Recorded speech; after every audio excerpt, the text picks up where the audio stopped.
Bienvenue sur Traces du passé. Abonnez-vous pour ne rien manquer. Immobilisée sous un cadre métallique, cette femme subissait vers 1937, en Hongrie, un peeling cosmétique agressif destiné à effacer les taches de rousseur. Ses yeux et ses narines étaient protégés, tandis qu'un tube placé dans sa bouche lui permettait de respirer durant le traitement. Des milliers d'abeilles recouvraient la tête et le menton de cet homme, formant une spectaculaire coiffure et une barbe. Pour réussir ce numéro, on plaçait généralement une reine près du corps afin d'attirer l'essaim, tandis que l'homme restait ainsi immobile pour éviter les piqûres. Saisi délicatement par la bouche, cet homme participait en 1928 à un numéro de cirque présenté à l'Earl's Court de Londres.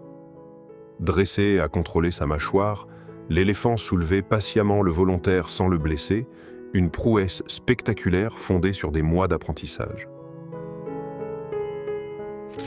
Réunis en 1922, Nellie Lane et Clarence Howerton étaient annoncés comme la femme la plus lourde et le plus petit homme du monde. Surnommé Major Might, le garçon n'avait pourtant que 9 ans. Leur contraste attirait alors les foules vers les spectacles de foire américains. Dressés sur une immense pile de troncs, ces bûcherons du début du XXe siècle travaillaient dans les grands chantiers forestiers d'Amérique du Nord. Les arbres étaient abattus à la scie et à la hache, puis transportés vers les scieries au prix d'accidents fréquents et souvent mortels. En équilibre sur la roche, ces pratiquants enchaînaient des postures exigeant force, souplesse et contrôle du souffle. Associé à l'entraînement du kung-fu de Shaolin, cet exercice développait surtout la stabilité du corps, mais la date et le lieu exact restent difficiles à confirmer. Une pomme posée sur la tête de son ami servait de cible à l'archère américaine Nancy Gray, photographiée en 1964. Inspiré de la légende de Guillaume Tell, ce numéro spectaculaire exigeait une précision extrême et exposait la volontaire immobile, à quelques mètres, à un danger réel. Une vingtaine de chaises imbriquées reposaient sur la tête de Charlie Böhm lors de ce numéro de cirque présenté vers 1950. Face au public, l'artiste devait maintenir l'ensemble parfaitement centré, car le moindre mouvement pouvait déséquilibrer cette construction lourde et spectaculaire.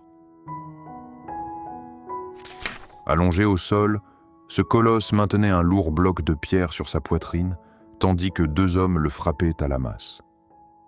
Ce numéro de force reposait sur la résistance du corps et la répartition du choc, mais une erreur de placement pouvait provoquer de graves blessures internes. Équipé d'ailes artisanales, Perry Wincup tenta en 1971 de franchir la rivière Néné depuis le toit d'un supermarché de Peterborough, haut d'environ 9 mètres. Son appareil ne produisit pas assez de portance. L'amateur britannique termina sa brève tentative dans l'eau en contrebas. Replié presque entièrement sur lui-même, le contorsionniste surnommé Percy ramenait son visage derrière ses jambes grâce à une souplesse exceptionnelle du dos et des hanches. Très prisé au cirque et au music hall, ces numéros exigeaient des années d'entraînement physique intensif. Relié à la surface par 2 tuyaux, ce plongeur nettoyait en 1959 le fond d'un bassin du Miami Seaquarium avec un puissant aspirateur sous-marin. Son casque lourd lui fournissait de l'air, tandis que l'appareil retirait sable, déchets et dépôts accumulés tenaces sans vider l'aquarium. À bout de bras, cet œuf géant était probablement un accessoire publicitaire plutôt qu'un véritable œuf. Au milieu du XXe siècle, fermes, foires et marques alimentaires utilisaient volontiers des objets démesurés pour attirer les regards et créer une photographie très mémorable. Suspendus sous des parachutes, Arno Rudolphi et sa future épouse célébrèrent en 1954 à Los Angeles un mariage présenté comme le premier du genre. le couple échangea ses vœux dans les airs, tandis que le prêtre et les témoins étaient eux aussi installés sur des sièges suspendus. Debout sur l'aile d'un biplan en plein vol, l'acrobate aérien Jerzy Ringel exécutait vers 1920 l'un des numéros les plus risqués des spectacles itinérants américains. Sans harnais visible, il avançait au-dessus du vide tandis que le pilote maintenait avec soin l'appareil stable. Allongée entre deux chaises, cette femme participait à une démonstration d'hypnose présentée comme un état de rigidité totale. Populaire dans les théâtres européens à la fin du XIXe siècle, ce numéro mêlait suggestion, contrôle musculaire et mise en scène pour impressionner le public. Déplacée entière vers un nouveau terrain, cette maison glissa de sa remorque en 1954 et se retrouva dangereusement suspendue au bord d'un pont. La structure resta presque intacte, mais l'accident bloqua la route et transforma une opération soigneusement préparée en véritable casse-tête. À Cypress Gardens, en Floride, Barbara Clack participait en 1964 à un numéro de ski nautique conçu pour surprendre le public. Tractés par un bateau, les trois artistes devaient coordonner leurs mouvements au millimètre, car la moindre erreur pouvait déséquilibrer toute la figure. Au-dessus des rues de New York, ce déjeuner sur une poutre d'acier servait probablement de publicité plus que de pause ordinaire. À l'époque des grands gratte-ciel, ouvriers et cascadeurs posaient volontiers ainsi pour vanter l'audace des chantiers modernes et fasciner le public. Rassemblés dans un verger probablement nord-américain à la fin du XIXe siècle, ces ouvriers formaient une équipe de récolte ou de taille. Les longues échelles permettaient d'atteindre les branches hautes, sans harnais ni protection, dans un travail saisonnier, exigeant et risqué. Ce masque de beauté en caoutchouc, utilisé vers les années 1920, devait lisser les rides en comprimant le visage et en stimulant la circulation. Présenté comme moderne et hygiénique, ce type d'appareil promettait aussi un massage facial pour raffermir les traits et raviver le teint. Dans cette épreuve australienne appelée Springboard Chop, les concurrents creusaient des encoches dans un tronc, y inséraient des planches, puis grimpaient par étapes. Une fois en hauteur, ils devaient couper le sommet à la hache le plus rapidement possible devant un large public. Jack Everard ne fumait pas ses cigarettes, il les mangeait. Photographié à Ilford, dans l'Essex, le 5 janvier 1968, avec un sandwich garni de tabac, il affirmait avoir réduit sa consommation à 40 par jour, une pratique particulièrement dangereuse pour son propre organisme. À 60 ans, le sergent Gander, chauffeur d'autobus et instructeur de la Home Guard britannique, équilibrait en 1941 une lourde barre de 59 kg sur sa tête. Ce numéro de force démontrait sa condition physique au sein du 14e bataillon de Sussex Hove, chargé de préparer la défense locale. Munies de plumeaux et de balais, ses concurrentes participaient en 1930 à un championnat de dépoussiérage chronométré.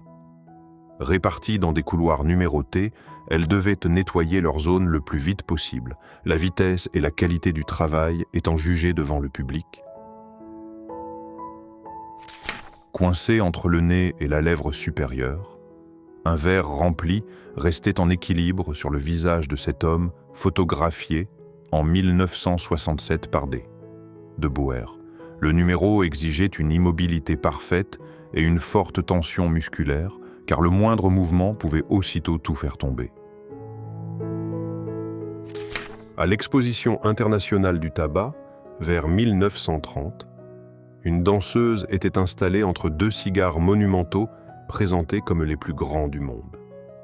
Cette mise en scène associait spectacle et promotion commerciale pour attirer les visiteurs vers les fabricants réunis sur place. Le 28 octobre 1960, le comédien britannique Eric Sykes testait une machine à raser collective recréée pour le pilote télévisé Brainwaves. Inspiré d'une invention du 19e siècle, l'appareil devait raser plusieurs hommes en même temps, mais l'émission ne fut jamais diffusée pourtant. Sur la plage de Heemskerk, aux Pays-Bas, un homme reçut en 1931 une amende pour une tenue de bain jugée indécente.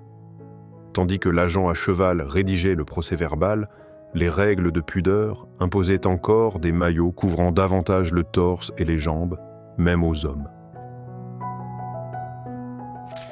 Pendant 28 ans, le mur de Berlin sépara la ville et empêcha presque tous les habitants de l'Est de passer librement à l'Ouest.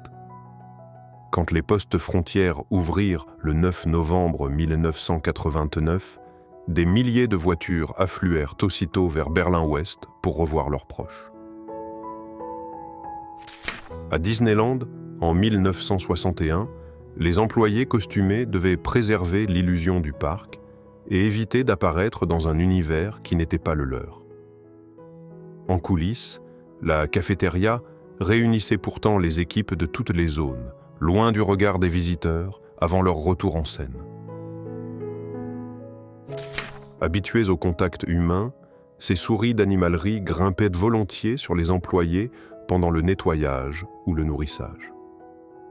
Photographiée vers le milieu du XXe siècle, cette scène provient probablement d'une animalerie alimentée par un élevage de rongeurs destinés à la vente.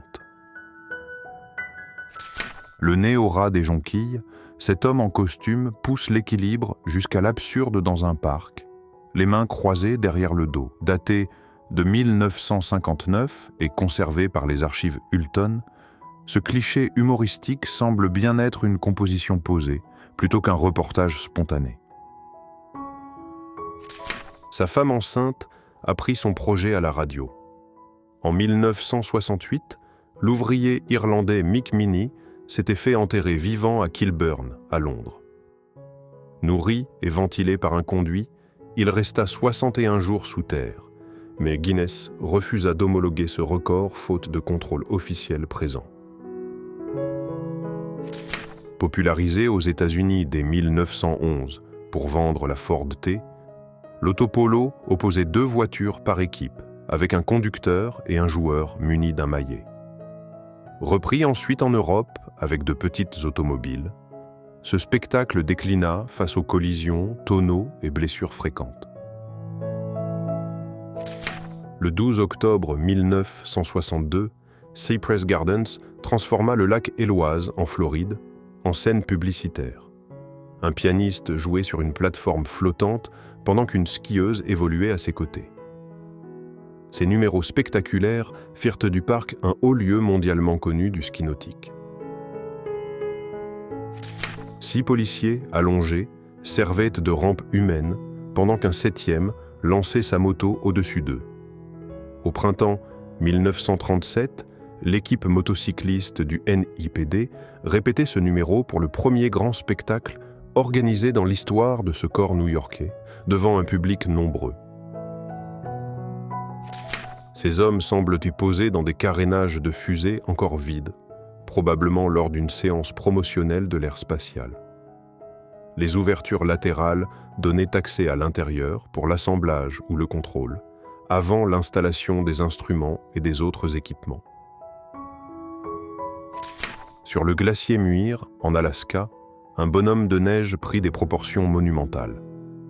Surnommé « le père des glaciers », il fut photographié en 1902 par Clarence L. Andrews auprès de Wagoner, Muir et Howe, dont les noms apparaissent encore aujourd'hui, même sur le tirage original. Pour une pause publicitaire de Pâques, Dorothy Gulliver s'était glissée dans un costume de Humpty Dumpty, personnage d'une comptine anglaise. Réalisé probablement vers 1930 aux États-Unis, ce cliché jouait sur sa carrière de jeune vedette des feuilletons et comédies du cinéma muet. Bien avant la radio et la télévision, certains artistes faisaient parler une poupée sans bouger visiblement les lèvres. On les appelait ventriloques. Vers 1877, en Nouvelle-Zélande, cet homme posa avec son mannequin, partenaire essentiel de ses longues tournées devant le public. Ce grand bi posé au fond n'était pas un exploit sportif, mais une fantaisie publicitaire. Dans les sources limpides de Floride, vers les années 1940 ou 1950, les studios composaient ce genre de scènes sous-marines pour attirer les touristes de l'époque et nourrir les cartes postales. Avant les vols Mercury, la NASA cherchait à montrer qu'un astronaute pouvait marcher, se pencher et lancer une balle dans une combinaison pressurisée.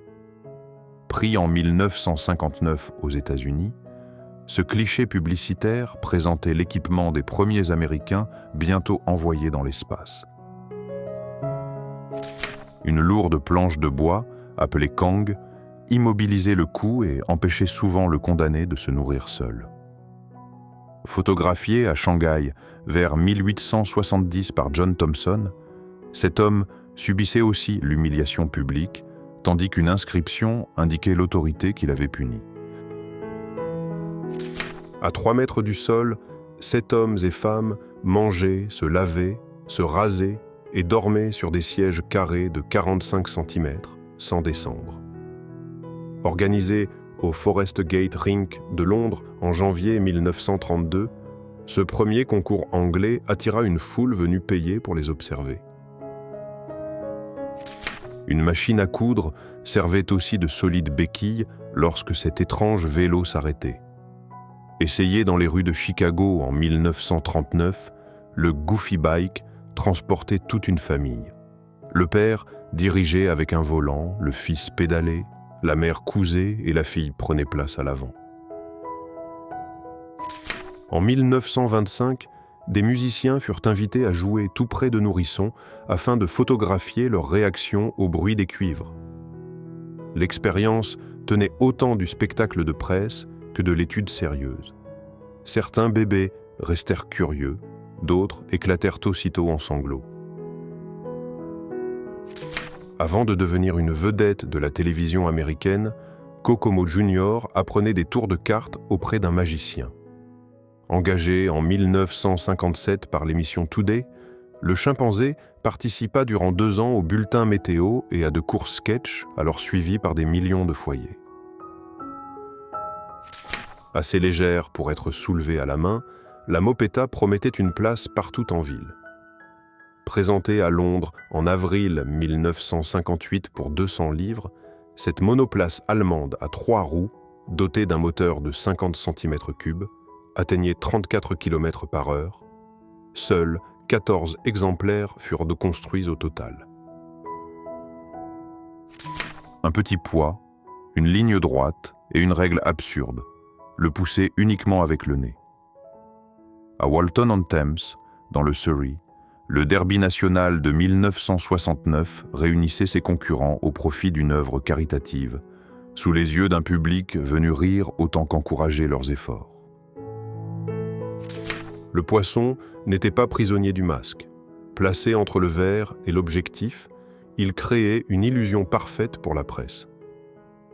Probablement réalisé dans un aquarium américain vers les années 1950, cette mise en scène reposait sur l'humour visuel, non sur un incident de plongée. La pile ne servait pas à battre un record. En juillet 1928, un employé d'une chapellerie britannique transportait ainsi des canotiers de paille, alors indispensables à la tenue estivale. Légers mais rigides, ils pouvaient être empilés sans s'écraser durant la livraison en ville. Museau attaché, de jeunes alligators furent guidés jusqu'à une ligne d'arrivée sous-marine pendant une séance publicitaire à Silver Springs, en Floride. Réalisé en 1965, ce faux concours devait surtout fournir aux journaux une image spectaculaire et non désigner un vrai vainqueur.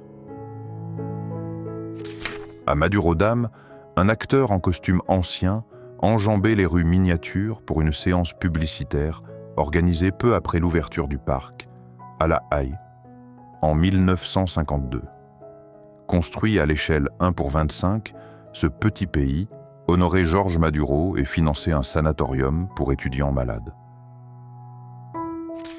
Bien plus qu'un simple gâteau, ce beignet géant fut probablement préparé pour une séance publicitaire américaine au milieu du XXe siècle. Conservé dans les archives Bettman, le cliché joue sur le contraste avec une tasse minuscule, mais sa date et son lieu précis restent inconnus. Le départ réunissait des concurrents inégaux. Coureurs, chiens, cyclistes, motocyclistes et automobiles recevaient chacun une avance adaptée.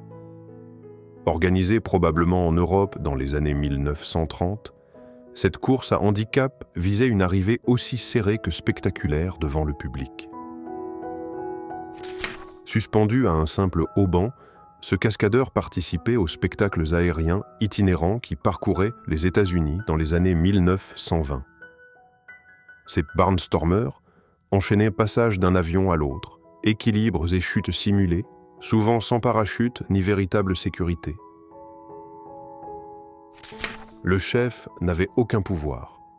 Ce chimpanzé fut installé derrière un bureau de police pour une photographie humoristique en 1946.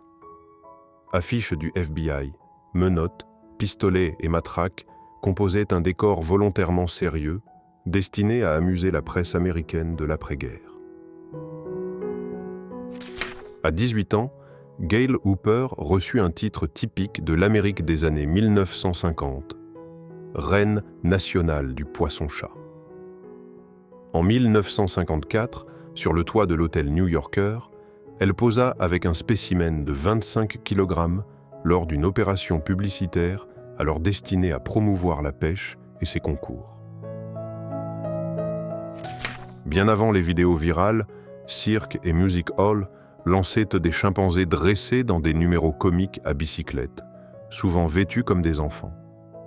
Probablement pris vers le milieu du XXe siècle, ce cliché appartient à cette mode de spectacle animal alors très populaire. Si cette vidéo vous a intéressé, laissez un like et abonnez-vous à Traces du passé pour ne rien manquer. Dites-nous en commentaire quelle photo vous a le plus marqué. Merci d'avoir regardé.